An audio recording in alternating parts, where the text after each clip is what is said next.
પાદરા તાલુકાના ટીબીપુરા પ્રાથમિક શાળાનું લોકાર્પણ કરવામાં આવ્યું। ધારાસભ્યના હસ્તે લોકાર્પણ કાર્યક્રમ યોજાયો। પાદરા તાલુકાના ટીબીપુરા પ્રાથમિક શાળાનું લોકાર્પણ કાર્યક્રમ યોજાયો। પાદરાના ધારાસભ્ય ચૈતન્યસિંહ ઝાલાના હસ્તે શાળાનું લોકાર્પણ કરાયું હતું। 1 કરોડ 10 લાખના ખર્ચે નવનિર્મિત શાળાના લોકાર્પણ કાર્યક્રમમાં પાદરા ધારાસભ્ય ચૈતન્યસિંહ ઝાલા તથા વડોદ જિલ્લા પંચાયતના સદસ્ય અર્જુનસિંહ પડિયાર તથા મહાનુભાવો અને શિક્ષણ વિભાગ અધિકારી અને શિક્ષણ અધિકારીઓ ખાસ ઉપસ્થિત રહ્યા હતા। આ પ્રસંગે સરપંચ સુરેશસિંહ, ભાજપ તાલુકા પ્રમુખ સંજયસિંહ વગેરે ભાજપના પદાધિકારીઓ ઉપસ્થિત રહ્યા હતા। આવેલ મહાનુભાવોએ દીપ પ્રગટાવીને કાર્યક્રમની શરૂઆત કરવામાં આવી। આવેલ મહાનુભાવોનું સ્વાગત કરાવું। મહાનુભાવોના હસ્તે લોકાર્પણ કાર્યક્રમ યોજાયો। પ્રાસંગિક પ્રવચન કર્યું હતું અને પાદરા તાલુકામાં છેલ્લા 1 વર્ષમાં 14 શાળાઓમાંથી નવનિર્મિત 13 શાળાઓનું લોકાર્પણ કરાયું। આવનારા દિવસોમાં હજુ વધુ 13 શાળાને પણ નવીન બનાવવામાં આવશે।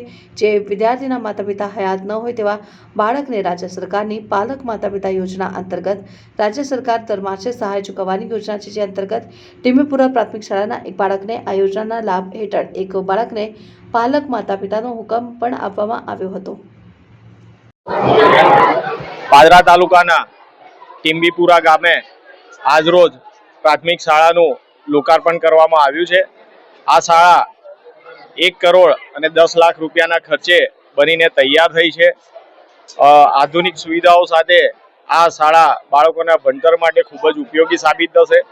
પાદરા તાલુકાની કુલ 14 શાળાઓ આ છેલ્લા 1 વર્ષમાં ખાતમુહૂર્ત કરવામાં આવ્યા છે। તે પૈકીની આજની 13મી શાળા છે જેનું લોકાર્પણ કરી દેવામાં આવ્યું છે અને એક શાળા એ આગામી દિવસોમાં બનીને તૈયાર થશે તેનું પણ લોકાર્પણ કરી દેવામાં આવશે। આ તમામ શાળાઓ એ નિયત સમયમાં બનીને તૈયાર થઈ ગઈ છે જેથી બાળકોને ભણવા માટે ખૂબ જ ઉપયોગી થાય છે અને આગામી દિવસોમાં પાદરા તાલુકાની અન્ય 13 શાળાઓની માગણી છે નવીન બનાવવા માટે, જે પણ સરકાર તરફથી મંજૂરી આપી દેવામાં આવશે અને તેનું કામ પણ ટૂંક સમયમાં શરૂ કરવામાં આવશે।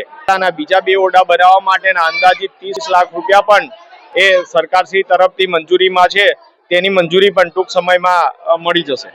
આજ રોજ પાલક માતા પિતા યોજના હેઠળ વિદ્યાર્થી નક્ષ કુમાર કે જેના પાલક માતા પિતા એ છત્રસિંહ એના દાદા છે તેને હુકમ વિતરણ કરવામાં આવ્યો છે। આ યોજના અંતર્ગત સરકારશ્રી તરફથી આ બાળકને દર મહિને 3000 રૂપિયા 18 વર્ષનો થતા સુધીમાં મળશે અને તેનાથી તેનું ભરણ પોષણ તેના દાદા સારી રીતે કરી શકશે, તેને સારું ભણાવી શકશે।